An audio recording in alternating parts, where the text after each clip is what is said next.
Welcome to the Climate Adaptation Research Symposium. My name is J.R. DeShazo, and I am the director of the UCLA Luskin Center for Innovation. And it's my great honor to welcome you, over 2,000 registrants, to this first of its kind event. This symposium couldn't have come at a more critical time.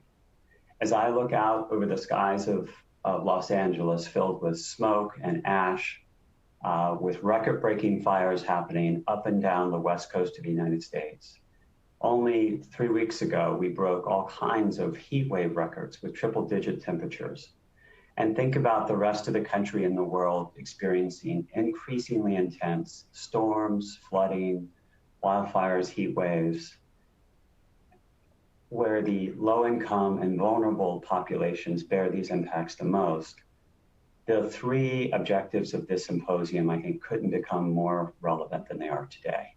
Our first objective is to continue to identify the impacts of climate change. Who is impacted and how much? Our second goal is to begin to identify resiliency policies and interventions that can lessen the impacts of climate on our communities and evaluate which strategies are not only most efficient and effective, but equitable as well. And our third objective today is to create better connections among you all so that we have a more robust and prepared and capable team of researchers as we move forward to continue to identify impacts and address solutions and craft effective policies.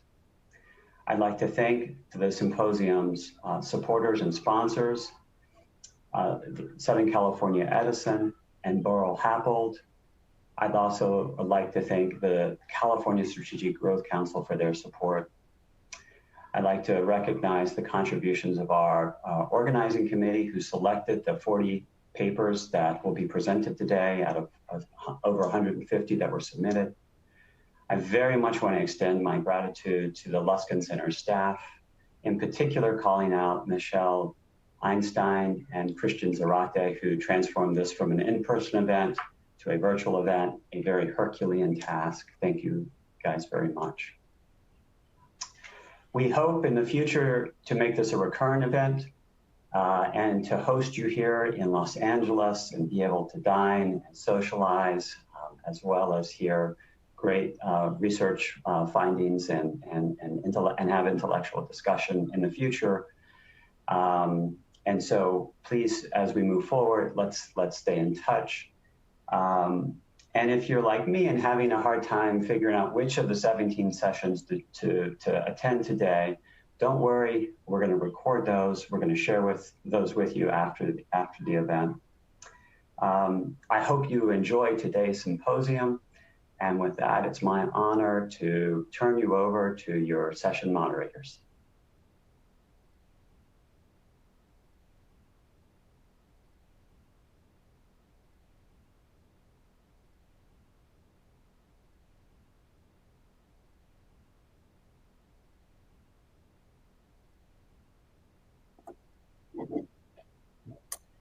Welcome, everyone. Thank you so much for joining us. My name is Emma French. I'm a PhD student here at UCLA in urban planning.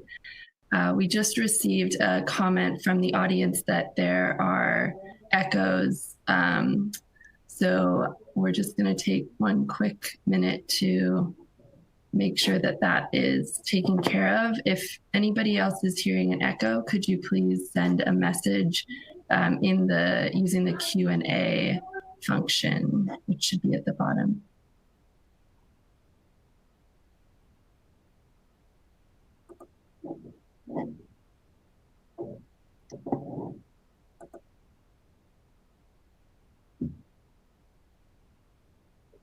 Okay, hopefully that is taken care of. We're going to go ahead and get started. Thank you again, everyone, so much for joining us. We are getting another question. Okay, great. Awesome. Lots of people not getting an echo, so we will just go ahead. Thank you again so much for joining us, everyone. We would like to thank our sponsors and partners for making this event possible. We would also like to just draw your attention, in case you haven't used this platform before, to a couple features. So the widgets are adjustable. You can move them around. You can minimize them. If you go to the bottom right corner, you can make them larger or smaller. If you have any questions throughout this session, please use the Q&A box to submit a question. We are going to wait until the end to have presenters respond, but anytime a question comes up, please send it in and we will do our best to get to it at the end. Also, if you're having any technical issues, you can send a question or comment to the box using the question mark. And our production coordinator will help you out.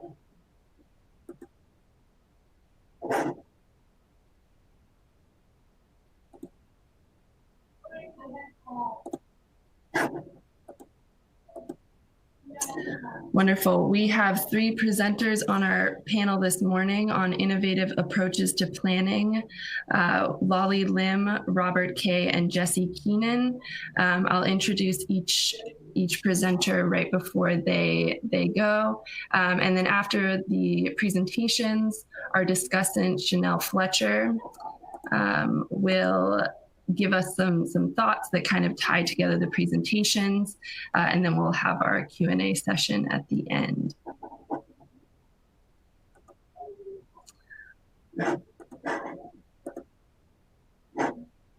So we'll go ahead and get started.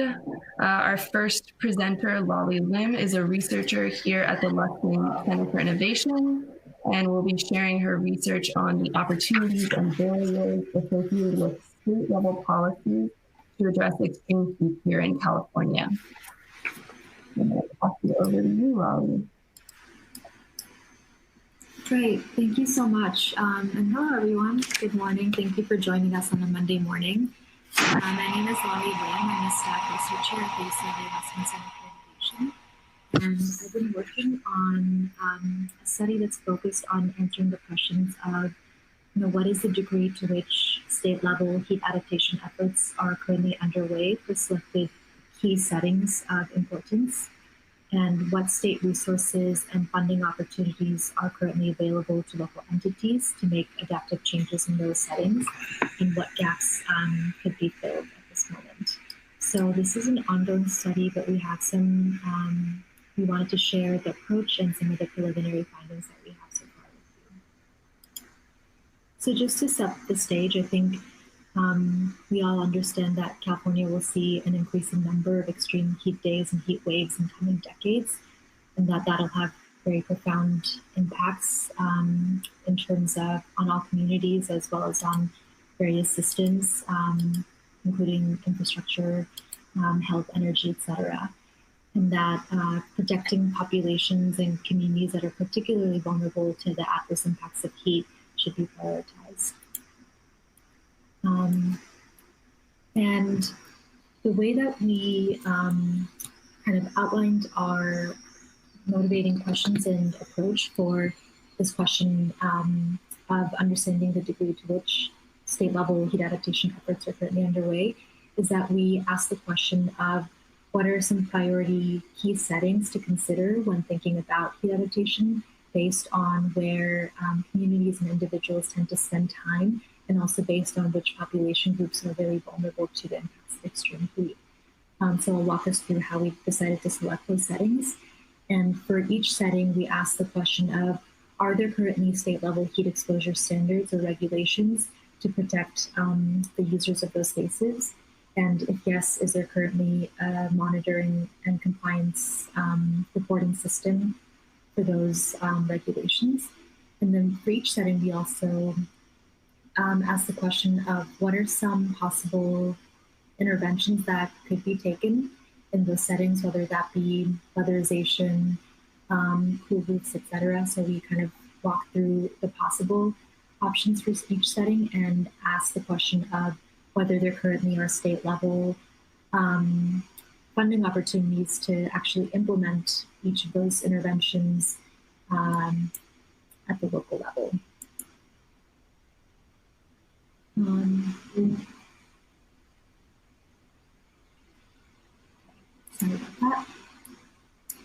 So to start off with the first question of better understanding what,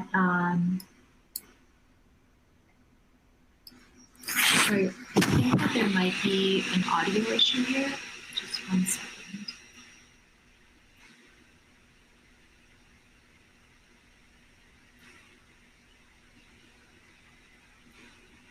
I think, are all of the other presenters muted?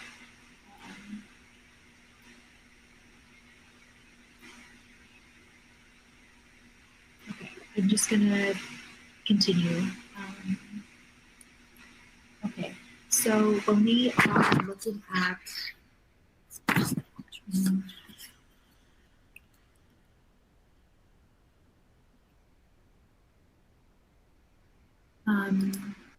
could the producer let me know if this is a little bit better in terms of sound?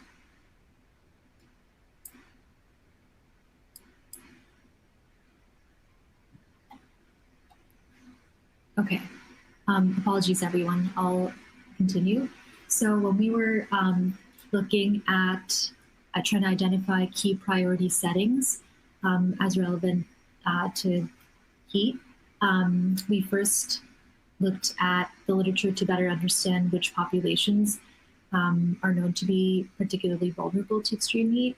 And we also looked at, analyzed the outputs of the American Time Use Survey, which is a survey sponsored by the Bureau of Labor Statistics and lets us know on average what individuals do on a day-to-day basis in terms of activities. And from that, we are also able to extrapolate where individuals tend to spend time. And so this shows us that some things that maybe are somewhat what we would expect, that people tend to spend a lot of time in their homes, in their workplaces, in transit, and for some of the younger respondents of the survey, which requires you to be 15 and older, that time is spent at school. And based on what we understood about where individuals tend to spend time and who some of the most heat vulnerable populations are, we moved from those two dimensions of information to identify what we consider to be high priority settings to consider for heat adaptation. And this is that list here, which includes the home, workplaces, schools, daycare centers, prisons and correctional facilities, senior assisted living facilities, and what we're calling community scale, which includes transit stops as well as recreational spaces. And so what we did here is I'll walk us through some of the high level findings that we tried to pull from each of these settings. And then after doing that quickly, try to get us to some of the more high level zoomed out findings.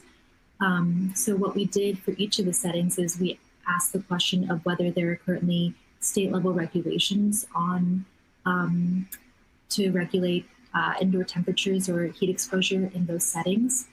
And then whether there is a responsible agency to monitor and enforce those standards. We also, like I mentioned, looked at the possible interventions that could happen in each of those settings and try to think which state agency might have influence over those interventions, and ask the question of whether there are currently state funding opportunities for those interventions to be implemented at the local level. And so if we're just looking at the residential setting, these are just some of the preliminary findings that we were able to identify for the setting when trying to answer some of these questions. So the setting, like we saw in the summary of the American Time Use Survey, is really important as people spend the majority of their time in this setting, and that for populations like older adults, infants, and those with limited mobility, those groups spend all the more time in this setting. We found that currently there is no statewide requirement for maintaining indoor temperatures at a sufficiently cool level in these settings, which is in contrast to heating requirements that exist, where I believe that homes need to be able to, you need to be able to ensure that a home can be maintained at 68 degrees Fahrenheit or higher to ensure that people are sufficiently warm in their homes. And when we also found that when looking at the California Code of Regulations to understand what's required of landlords to provide to tenants, that air conditioning is not a mandatory provision, unlike heating facilities, which is mandatory. And we also looked at the California building codes and saw that that there are some measures related to heat reduction that are described, like cool roofs and shade, creating enough shade in buildings, but that currently those are voluntary and not mandatory measures, and also only applies to new construction or expansion of existing buildings. So that makes it difficult for building stock to turn over quickly and be responsive to some of these weatherization measures that are likely necessary for us to be able to withstand the level of heat that we're expecting in coming decades. So those are some of the preliminary gaps that we identified for the residential setting. And we did similar exploration of the same questions for these other settings. So for the workplace, I should have walked through some of these a little bit more quickly. So for the workplace, we did find that there currently is a heat exposure standard that exists for outdoor and indoor outdoor workers, and a draft exposure standard for indoor workers, and that there is compliance that happens throughout the year. But we weren't able to find any state level funding opportunities to influence some of these possible interventions like weatherization in workplaces. In terms of daycare centers, we did also find that there is currently a standard temperature standard that exists, but we're not able to, still looking into the level of compliance that actually happens with a regulatory agency checking to ensure that those standards are being maintained. And we also could not find any funding opportunities for these interventions that could happen in this setting. The school settings, we found that there is no statewide temperature standard that exists to regulate the temperature of school settings indoors. And when it comes to something like a behavioral intervention, like having a heat illness prevention plan or behavior change during extreme heat events, that there currently are no statewide requirements for schools to have those, and that the kind of approach to addressing heat events seems to vary very much by school and by school district. And when it comes to prisons and correctional facilities, we found that there are no statewide temperature standards and or requirements that exist to regulate temperature in this setting. And in the interest of time, I'll move on to some of the more high-level findings. In terms of when we're looking at setting by setting, we found that, like I mentioned, there don't seem to be heat exposure standards or regulations for selected important settings in which heat vulnerable or sensitive populations spend sizable periods of time, including the home, schools, prisons, and correctional facilities, and that there are requirements for some other key priority settings, but with varying levels of funding assistance programs that are available to implement possible interventions, and still trying to determine the level of compliance, monitoring, and compliance that occurs in those settings. And another thing we did when we identified the various funding opportunities that exist is that we tried to take a look at who's eligible for these funding opportunities and how and what communities and entities are prioritized to receive some of that funding for various efforts such as weatherization, cool roofs, etc. And we found that when we're looking at the types of heat adaptation funding opportunities that exist at the state level, from state level funding opportunities, that currently it's sort of we identified 26 different programs, but they're very much a disparate set offered by different agencies, and that ultimately there's no one dedicated program whose main objective it is to fund heat risk reducing measures, and that that these various programs are not explicitly designed to address the issue of heat. Let's see. And some of the high-level conclusions is that, like I mentioned, there seem to be limited protective measures in place in some of these key settings at the moment in California. And when looking at the state level adaptation strategy, which is known as Safeguarding California, we know that those are currently organized by sector. But when reviewing some of these key settings of importance and better understanding who is responsible and has regulatory oversight over these settings, we find that those key entities like the Department of Education or the Department of Corrections and Rehabilitation are not currently integrated into adaptation planning and strategy development based on that Safeguarding California document. And in terms of funding opportunities, we think that some sort of cohesive program or application process that could unite some of these disparate funding opportunities could be useful for the purposes of better encouraging ability to more easily access some of these programs, and also that because the issue of extreme heat and adapting to extreme heat affects so many different systems and communities that and the governance of those process is so fragmented presently that some sort of centralized authority to oversee California's efforts and investments for heat adaptation could also be helpful. I think that's all we have time for now. So I will pass it on to Robert, and happy to take questions once we all wrap up. Thank you so much, Lolly. We've already got a number of great questions coming in. So we just checked with the production coordinator. If we can't get to all the questions, we will be able to answer them at a later point and send the responses out. So definitely don't hold back sending in questions. Uh-oh, I just got a note that I'm muted, but it doesn't say that I'm muted here. Can anybody else not hear me? It wouldn't have hurt me to ask that question.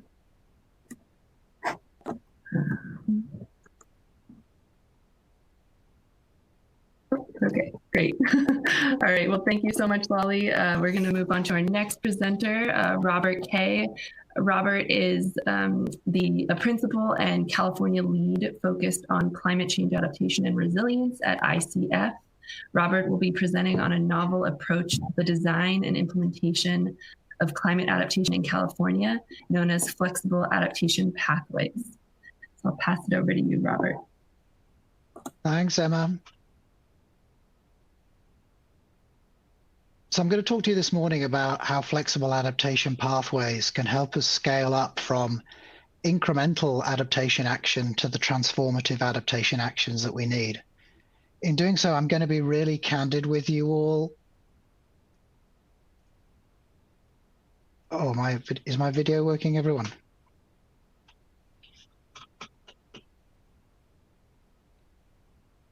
Great, thanks everyone. Look, I'm going to be really candid with you about the barriers that we're facing to be able to actually implement adaptation actions using this flexible adaptation pathways approach, and they are considerable. So, again, full disclosure, I'm going to talk about those later. I'm excited about this presentation because we need to innovate together. That's the practitioner community that I'm involved in, the academic community, and also the decision-making community, and also the broader community itself that are in Southern California that are facing the emerging climate change impacts to be able to actually implement a system like this. I'm going to run through the slides from my home here in Studio City. My colleague Maggie Messerschmidt is going to join us for questions from her place over in K-Town. I also just want to recognize the additional authors from the ICF Climate Adaptation and Resilience team that have contributed to this paper. We all work on pathways in various capacities. That's Judson Brusgel, Maya Bruguera, Tommy Hendrickson, John Potter, Beth Roadhorst, and Cole Wheeler. Okay, what I'm going to do is I'm just going to run through what adaptation pathways are, a couple of examples where they've been used, talk about the benefits, the challenges, and then finish with the innovation need. So what are these things? Well, here's a useful definition that I put in. Really, the idea of using a flexible adaptation pathways approach is that you start with the end in mind. You sort of relax into the fact that things change over time. That's climate science changes, technologies change, communities change, the community voice changes over time. And to think, well, okay, let's think about the objectives that we're trying to meet here in doing climate change adaptation, and then think about the fact that there are different ways to be able to get there. And in doing that, relax in the fact that we have to be flexible and think about various options across different potential futures. The other thing I wanted to point out to you is that the reference that I used here is the State of California Coastal Commission that have embraced adaptation pathways as one of the sort of key planks of its regulatory system around sea level rise impacts on the coast. Flexible adaptation pathways is one of the flavors, breeds, if you like, or flavors of decision-making under deep uncertainty. I put the cover of this book here is that if you want to get into DMDU approaches, this book is a great place to start. It's open access, and so all the chapters are downloadable. Again, the idea with all of these DMDU type approaches is that they start with this fundamental premise that things change, things are uncertain,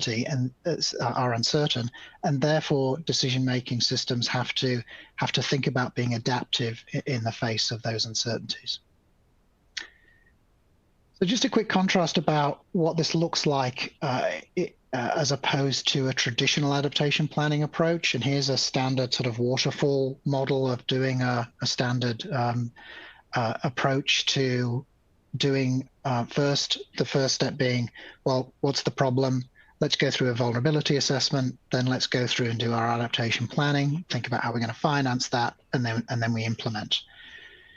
Now, what this infers, of course, is that you're going to do that in one cycle, then you're going to do it again, then you're going to do it again, then you're going to do it again, right? Fundamentally until the end of time, right? Because we all know that climate changes are unfolding very rapidly now, and they will continue to for both the foreseeable future and the distant future. Now, I would argue that this is an inefficient way of undertaking adaptation planning.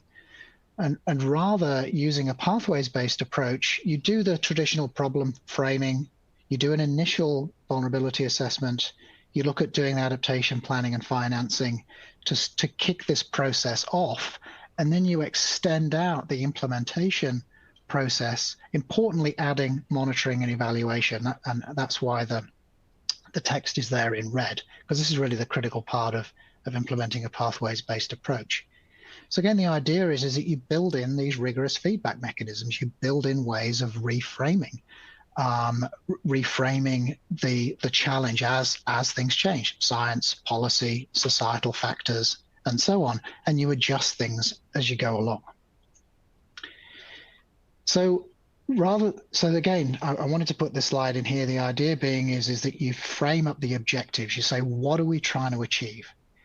Then what you do is you say, if things change, so a trigger is exceeded or a threshold is surpassed, then what are you going to do?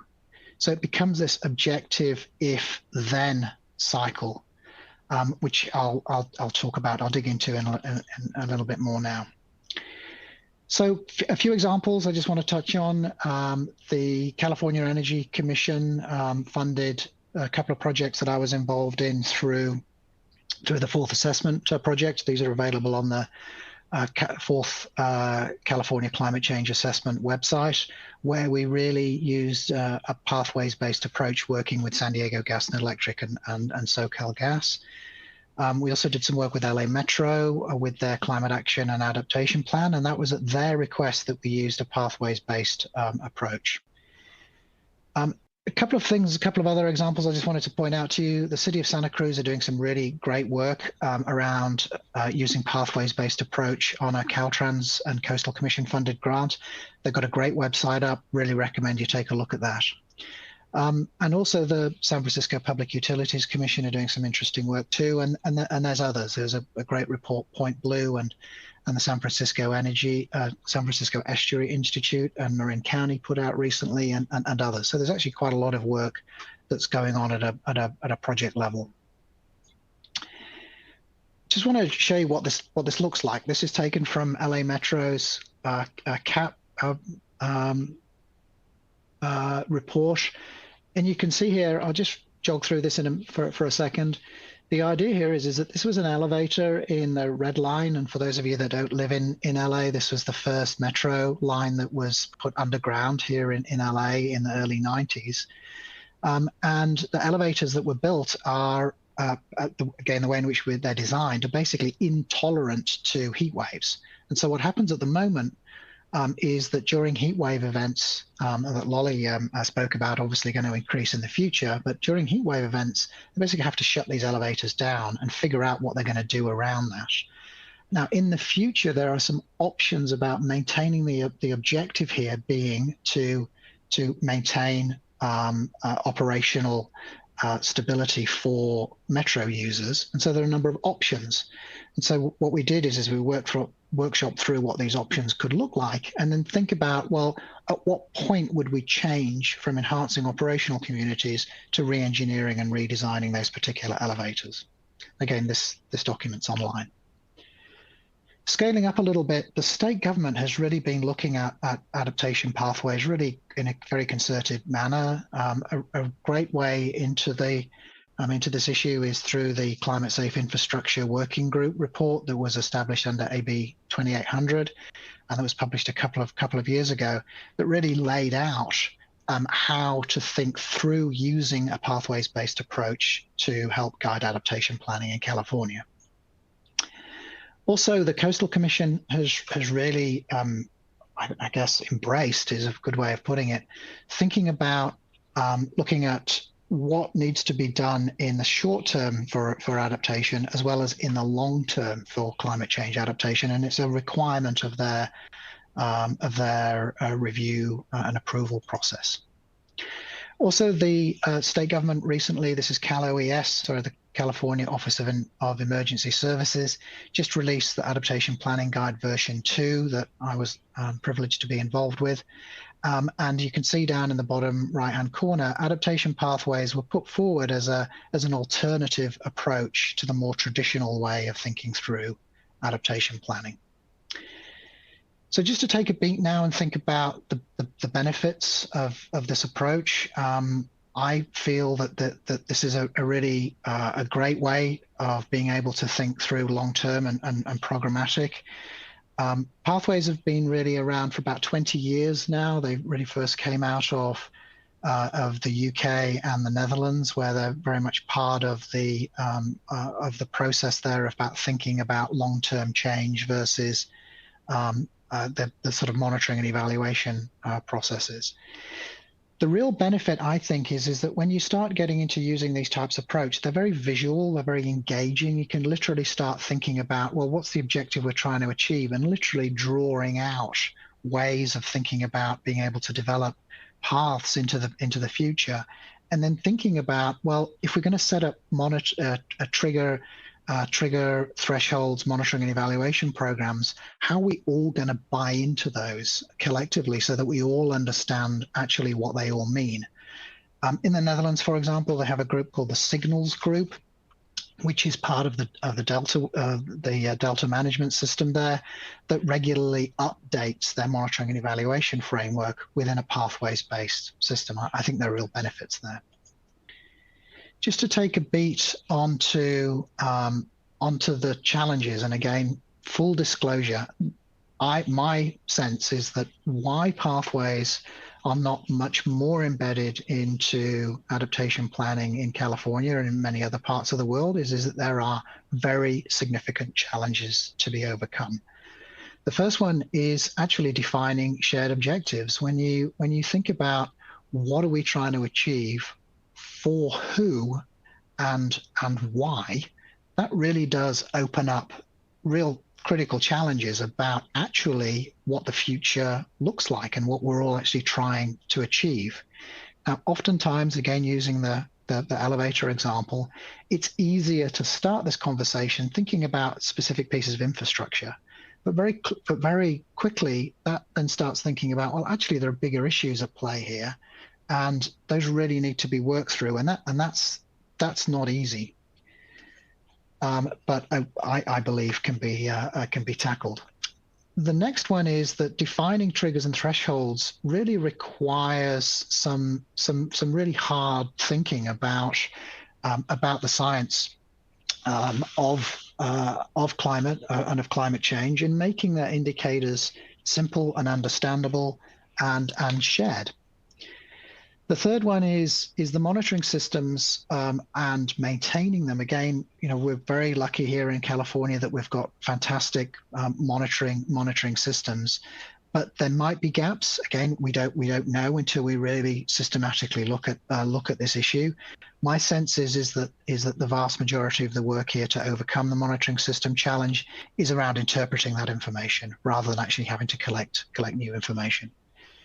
The fourth challenge is that the governance issues around thinking about pathways are not trivial. When you think about this, using an approach like this, you think about, well, okay, what's going to happen when a threshold or trigger is exceeded? Just think about the future decision-making process that would go into this. And again, with the criticism that what you're doing here is you're just kicking the can down the road. You're making the hard decisions into the future. And again, there are some real governance challenges there about what that means. And that's not a trivial challenge to be overcome. Also, just think about this issue about certainty versus flexibility, that certainty in terms of engineering certainty in terms of place around this idea that ownership of and management of a certain geographical area, again, are fixed. The way in which we've set up our sort of systems of engineering practice, of land use practice, are fundamentally embedded in certainty. So how do you think through that whole issue about certainty versus flexibility? And then lastly, it's not easy to explain this, as I've just outlined. I'll just throw out here a last statement here about, has the pandemic helped or hindered this whole discussion? A couple of weeks ago when I was prepping for this, I was reading the weekend edition of the LA Times under an article that says, Newsom unveils sweeping new rules for reopening. What caught my eye, it says, the new rules also provide a new pathway towards the partial reopening of schools in some communities.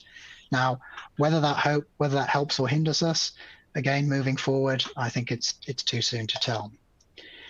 So finally, I believe that if we're really going to embrace the opportunities that adaptation pathways provide to us, we need to innovate together, and we need to do these as three pillars or three legs of the same stool.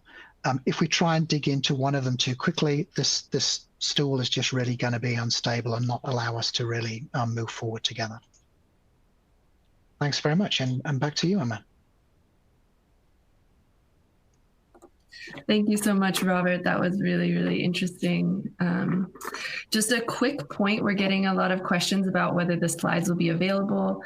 They will be, and we are also recording all the sessions. So if you're not able to attend every session that you want to, the videos will be available and the slides will be available after the symposium. So next, we have our third presenter, Jesse Keenan.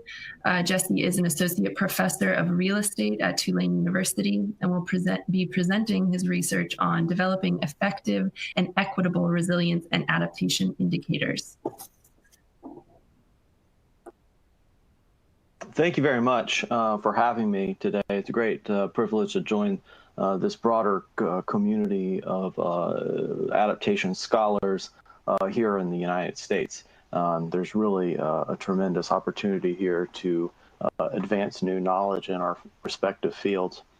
I'm going to move very quickly because I'd like to reserve most of our time for engaging the audience in Q&A. But I think the previous presentation on adaptation pathways is a wonderful segue into what I want to talk about. So let's just think big picture here and think in perhaps stepping back. We have two general fields of climate mitigation, climate adaptation.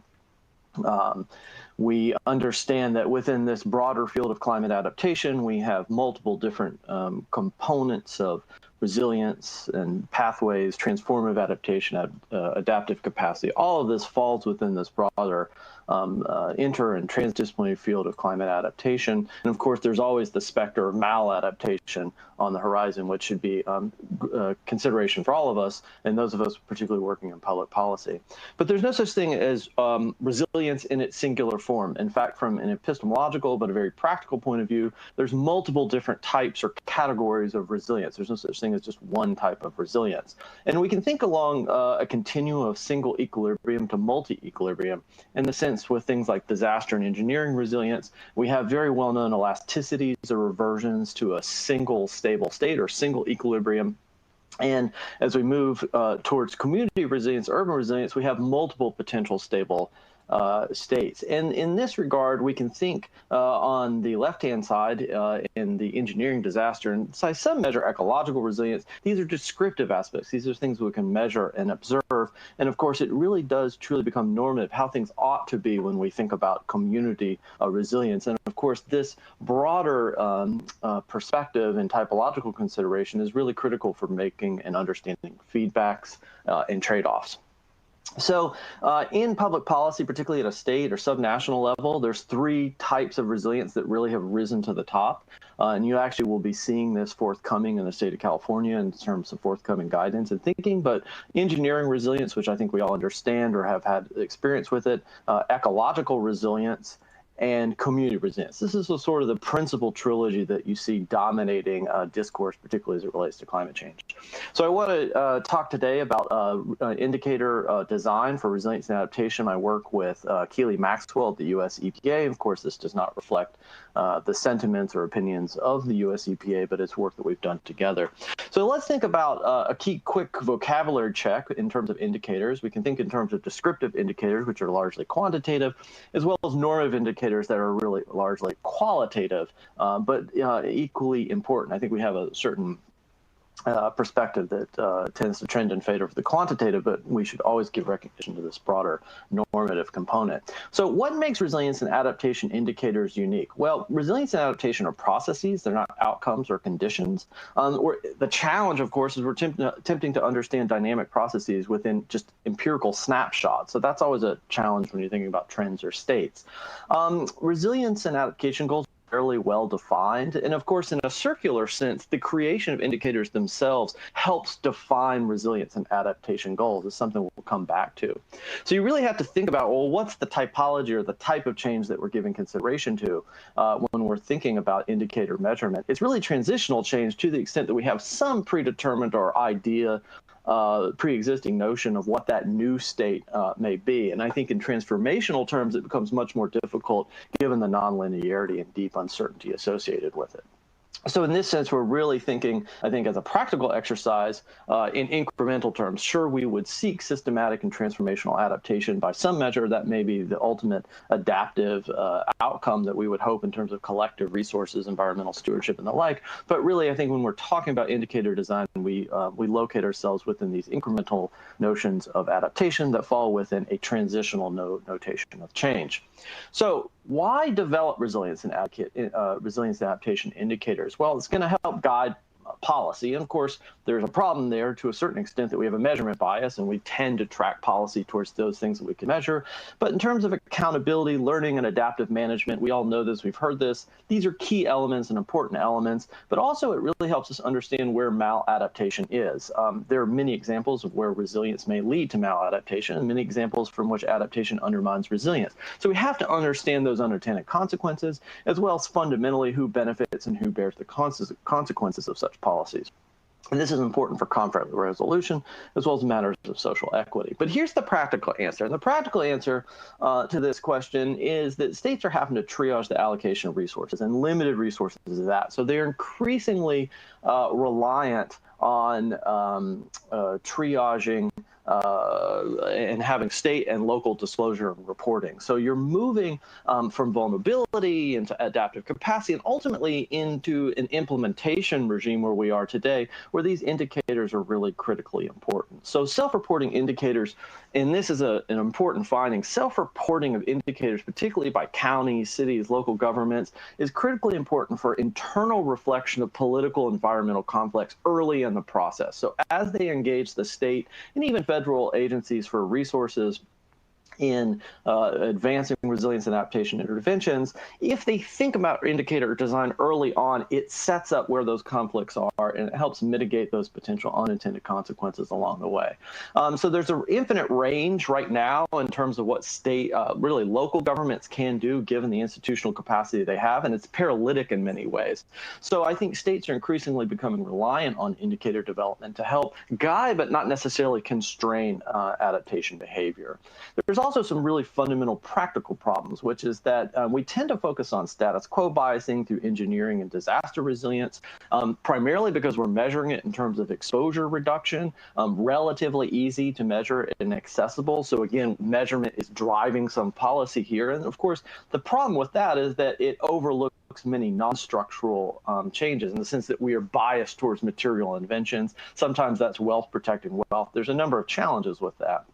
And of course, in this context of uncertainty, adaptive capacity and adaptive pathways, as previously highlighted, is really a critical component in terms of indicator development. So there's some things that we need to keep in mind when we're thinking about resilience and adaptation. One, time, space, scale, and object or indicandum are all critically important. And I turn to the work I've done with Lizzie Matsuidzi and at the San Francisco Fed, and just thinking about, when you're thinking about any given intervention, here just a random hazard mitigation infrastructure development thing, you have to think about actor orientation, time horizon, the adaptive aspects, the maladaptive aspects, and whether, in this case, between resilience engineering, or engineering resilience rather, and community resilience, whether they're synergistic or conflicting aspects, right? So in this case, the life cycle, the actor orientation is the community, the infrastructure life cycle or useful life is the time horizon.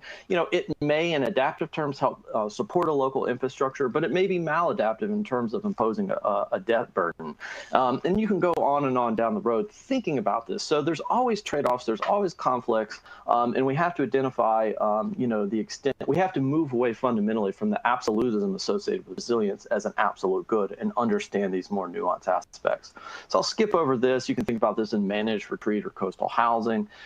So indicators of vulnerability are not the same things as indicators of resilience. I turned to the work of Burton after Hurricane Katrina, looking at long-term recovery. Prior to this, there have been dozens and dozens of indicators for resilience or community resilience, about equity, about economic diversity, about institutional resilience and preparedness, about the creative class and social capital, about environmental systems and ecological resilience. And he created these composites of different types of indices. And of course, at the end of the day, what you realize is that none of it had any statistical explanatory impact in shaping inference about resilience. In fact, it all came down to how wealthy you were in your non-white status in your capacity to recover and to completely and quickly recover.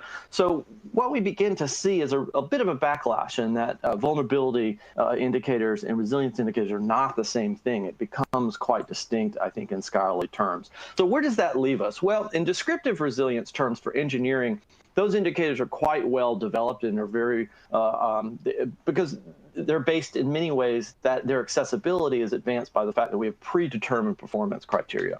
In terms of normative resilience, it really is dependent on or conditioned on somehow on that transitional notion of change in a predetermined future state. But I think we can all recognize that these future states are ill-defined and highly contested. And it's highly contested for perhaps all the right reasons in terms of resource allocation and what we envision our future to be. So when we're thinking about resilience and adaptation indicators as normative indicators, we have to think that it's about evaluation, and that the indicators themselves are fundamentally a part of the adaptation process. So in the indicator science, there's a lot of work to be done in terms of data and data validation and synthesis. But when you're thinking about indicator development, you have to think about the long-term stewardship, the costs and funding, or the unit of collection cost per unit of value to the utilization of that data. You have to think about unintended consequences, people becoming reliant on certain types of indicators and applying them outside of context or intended context, as well as decommissioning, what happens when you end an indicator. And then when you really get into indicator use, about communication, messaging, scale of decisions, audience, all of these things really matter. And they matter primarily for both intended and unintended consequences. There's some new research even coming out this week that talks about the personalization of risk and assessment, and how that relates to ongoing adaptive behavior.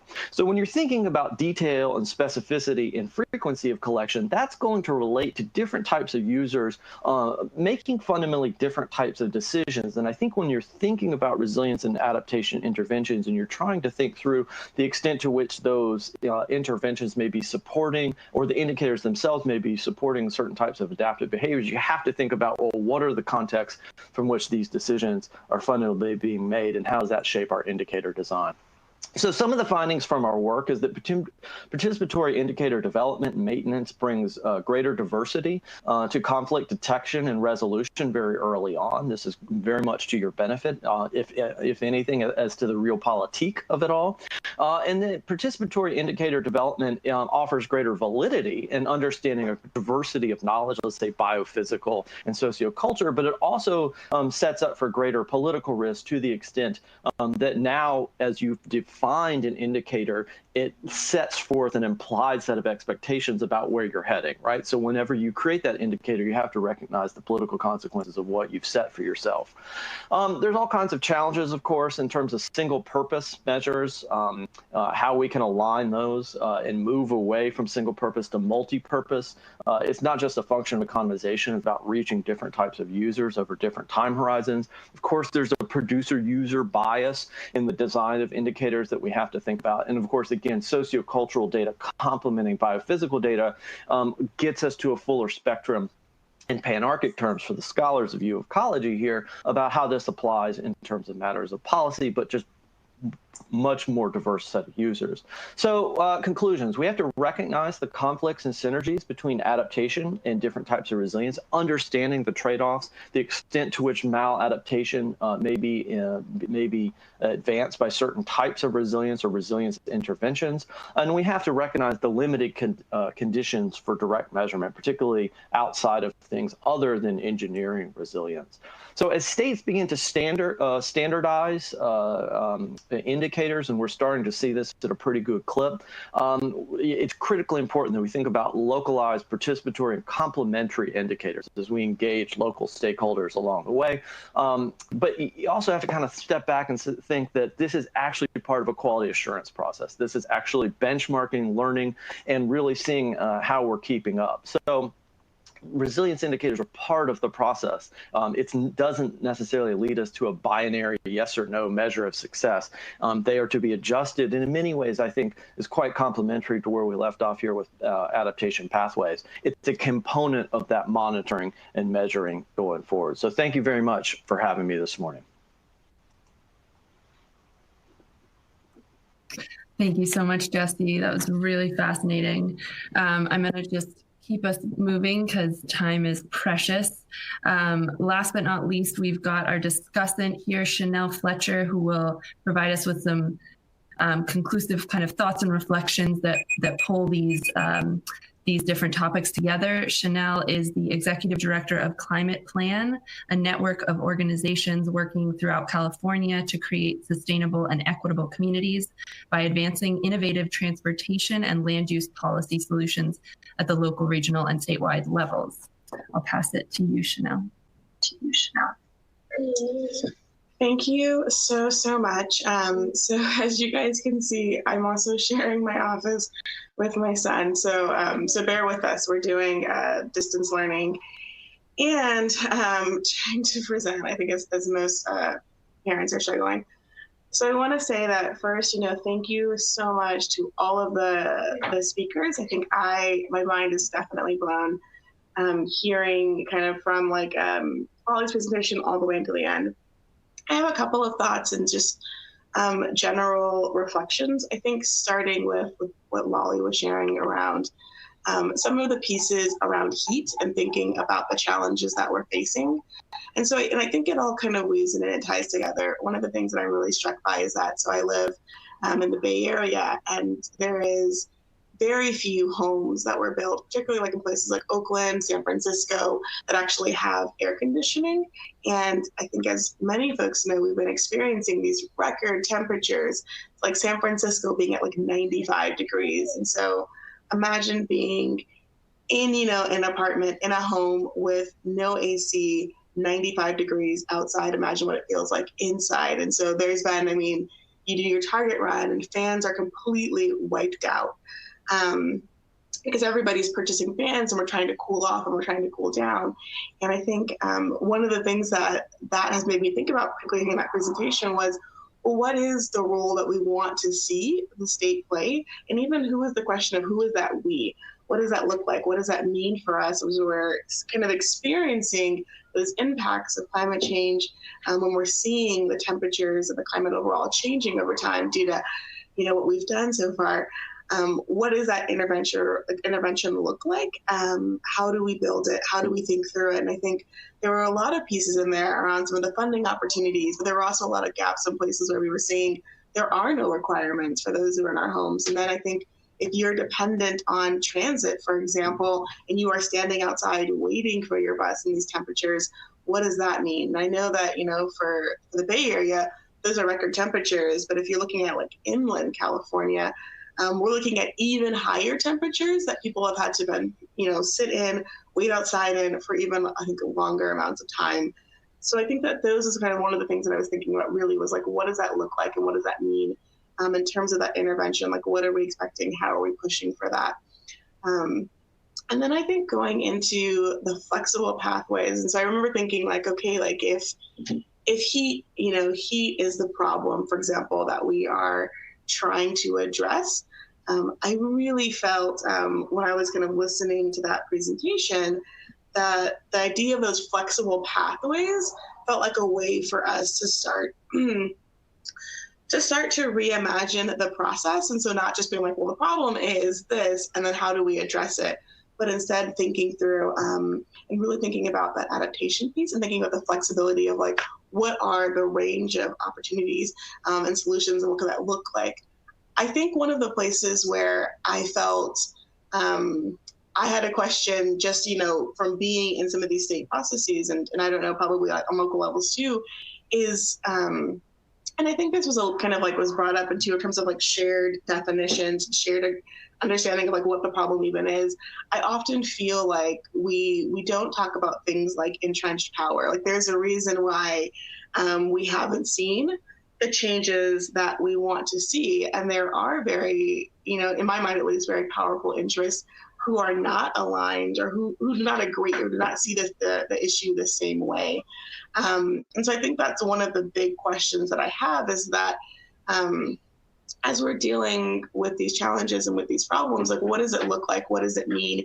Even if you were to use, that structure like flexible pathways, how do you basically start from the same place? How do you think about and even kind of grapple with some of these challenges from, again, that same place? How do you also look at existing funding sources, existing policies, and have the questions of, well, what does this mean? If our goal is to tackle heat, for example, like what does it mean for our funding opportunities? What does it mean for our policies? What do we need to change? And I think there's just a lot of entrenched powers in terms of thinking about a lot of places that already are benefiting off of the current structure that don't want things to change. And so I think that was one thing that really just, I think I'm still wrestling with is what does this mean? I think the last presentation, particularly when we're talking about the indicators, I think it felt like it fully, built into the monitoring piece. And then one of the things that I remember thinking, again, was that, and I feel like in California, we make a lot of big, ambitious goals, which I think are amazing and are awesome. And I think that that's what we need to be doing, right, is setting that goal. And as I mentioned before, there's not always buy-in necessarily on even the goal. But then I think of some of the challenges that I've again seen is that getting the indicators to assess whether we are meeting the goals seems to be like, maybe there's agreement on that, but making those changes based off of what we're seeing from those indicators, that's again where it seems to be a big challenge. And so I think that really is one of, my questions as a discussant is that, particularly as somebody that's working on the advocacy side, and I think we tend to do, as defined, probably more of that climate mitigation. So we're thinking about like, how are we reducing GHG emissions? And we're looking at that from transportation and from land use, where we are seeing a lot of just like static policy. And we're not seeing a lot of changes. What does it mean, I think, to collectively usher in a culture, of like, we are going to start looking at this, not in this very static way of like problem identification, like here are the sets of solutions, let's pick one and choose that forward, but really kind of investing in that flexible pathway piece. What does that mean and look like? And how do we kind of, both I think as advocates, as community, as academics, like how do we work together to achieve that? I think one of the other pieces that I'm really thinking about is what do we do with a lot of those very static structures that we're seeing in place? And so I think for me, I think about this in the transportation space, and I'm looking at, there's a lot of just like transportation programs that, are funded, that have been funded, and trying to change any of those programs to better align with climate adaptation as the priority, or to think about even like, what are we investing in the transportation space that's going to help us either on the mitigation side or the adaptation side. It's been a real challenge to do that because, again, like, there are entrenched forces that do not want to see those things changes. And that's also on the land use side. Like, I assume the idea of even thinking about like, well, what does it mean, for dealing with like heat and like residential, like, are we trying to put like, AC units in all these homes? Like, I just think those are the questions that I am thinking about.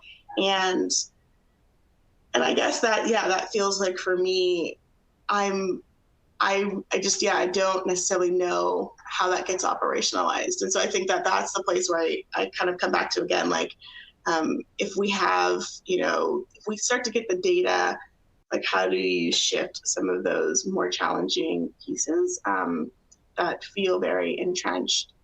And I think my final point is that I do think that this offers a different way for us to think.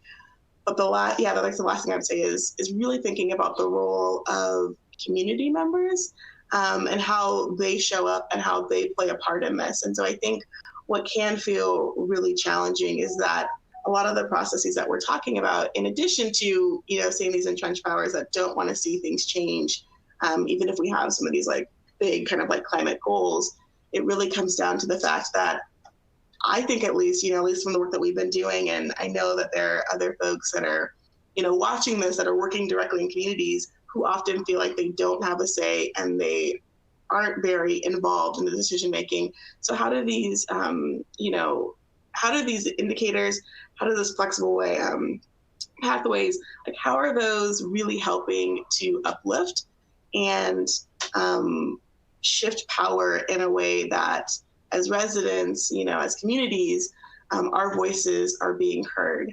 And I was just talking at APA's Diversity Summit just about this, about when we're thinking about, policy change, it really feels like it can be top down at times. And so how is this process really helping us to shift that and to be bottoms up focused? And this is not a critique on planners or on city government. I think it's just structurally, that's what we're seeing. And I think that's, when you're looking at like Black Lives Matters, when you're looking even like the Occupy movement, a lot of it is people saying like from the bottom up, I want to see change. Like, how do we get involved? How do we start to change structures?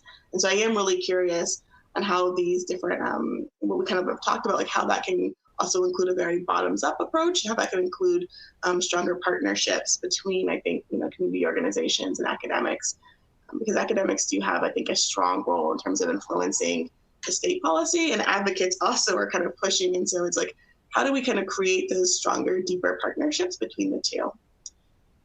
Those are just some kind of initial reflections off of what I've heard. And I just really, again, appreciate the opportunity to be here, and I'm very excited for Q&A. And so I will turn it back over to you, Emma. Thank you so much, Chanel. Really wonderful insights. And we've got a lot of great questions from the audience. I think we're just gonna switch so that all the presenters are now visible. And we've got about 7 or 8 minutes. So I think I wanna just start with a question coming from Chanel's reflection that I was kind of also wondering about, this idea of entrenched power that you're talking about, Chanel. And I wanted to ask the presenters if they could kind of reflect on what that means kind of in the specific work that they're doing. Yeah, if the panelists could each describe kind of who or what sort of institutions they see as being rather entrenched or presenting barriers to advancing innovative adaptation in the arena that they're working. Does any of you want to jump on that? Yeah, I'm happy to jump in on that. It's really interesting, both as a practical question, but also as a more academic one, because people have long questioned the extent to which you have what's called institutional lock-in, and the extent to which resilience may reinforce existing power constituencies, or a certain hegemony of power that is not in service of broader societal and environmental goals as we set for ourselves. I think one of the reasons I've enjoyed this work in indicator design, and by the way, Susie Moser sent me a link to resiliencemetrics.org, which I think is a fantastic resource for looking at this more thoroughly. But I think one of the nice or great things about this is not only are you getting through, I would say, a ground up participation with people about different types of indicators, not just quantification, but qualifications. One, there's the validity part, but it holds people accountable. Because once you have some continuity to that indicator itself, it really sets, there's a political downside to that, of course, but there's a political upside, which is that you set for yourself how you define your success. And I think the broader notation, or the more expansiveness in participation that we have, the greater likelihood that accountability manifests itself into political will and political action.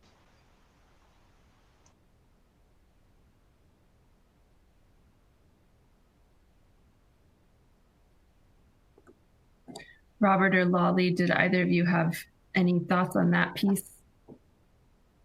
If not, we have tons of questions. So I guess kind of connected to this, Chanel's last point about the role of community members in these processes, in evaluation and implementation. What has been the role with regard to what each of you are working on?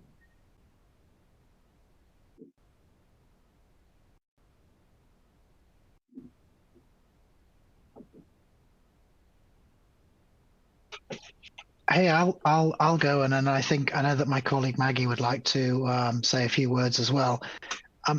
It's interesting being a consultant in this space, because obviously you're working for the client who is paying you at that particular moment, often there's a sort of shorthand, I guess, with my colleagues. We call it the not in scope issue, which is around the fact that the issues that we're discussing here are very broad, very wide-ranging. They are long-term issues. They are around, as Chanel, I thought, spoke really eloquently around entrenched issues, and really being able to really consider those issues head on, and really think through those issues in detail in collaboration with the community and with others, many of whom are actually paying for consultant services, and that's a challenge. It requires clients to be on board with that, and recognizing that there is an ability to start to address and talk about those issues. So that requires a safe space, a safe sort of umbrella from the state, from counties and other organizations that actually have legislative control over many of these issues. So I mean, Maggie, do you want to build on that? Yeah, can you hear me okay? Loud and clear. Yeah, great. Okay, great. I think that we're entering a time of big opportunity in adaptation, having frameworks that are so flexible, that do allow some, it allows kind of examination or interrogation of what can work at various scales. And I do think the scale question has a lot to do with the question that Chanel raised, which is how are we sure that we're honoring or recognizing the voices, I think of EJ communities, or kind of at the smaller scale, and recognizing that not all the indicators that will work for one neighborhood or area are not necessarily the same indicators that will work for another.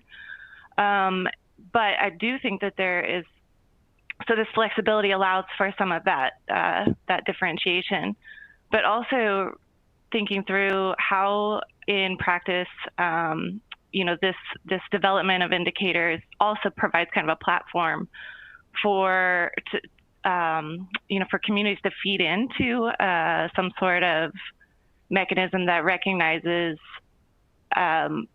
what their agenda items are for safety or for well-being, right? And so having a platform for that that's shared by multiple institutions is really important and really powerful. And I think without that, we were doing work in Arizona on heat action planning without kind of some sort of interrogation around what is the threshold that we want to set for extreme heat and safety for indoor, temperatures. Without some sort of system of identifying those indicators, you aren't going to have that opportunity. Thanks, Maggie and Robert, for that.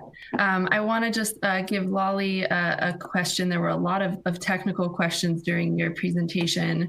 There was one from Norma Martinez Ruby. Is there a statewide standard regarding what outdoor temperatures are regarded sufficiently warm to trigger opening of local cooling centers?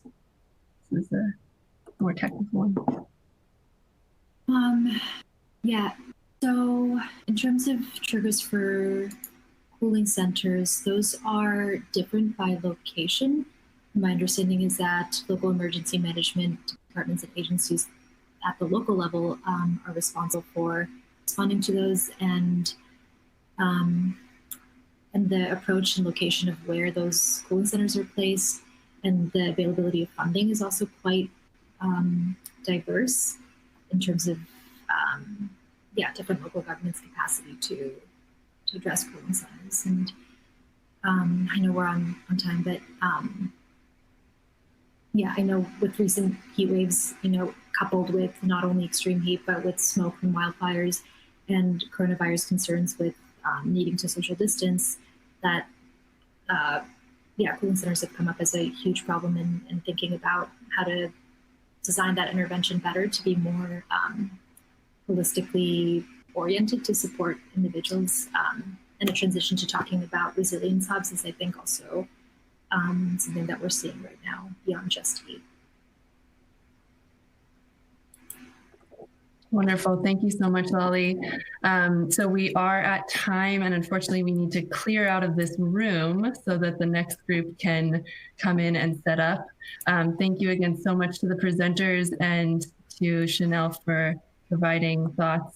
Thank you for your work, and thanks everybody for your super engaged questions. We will definitely try to answer those and send out responses with videos and the presentation slides after the symposium.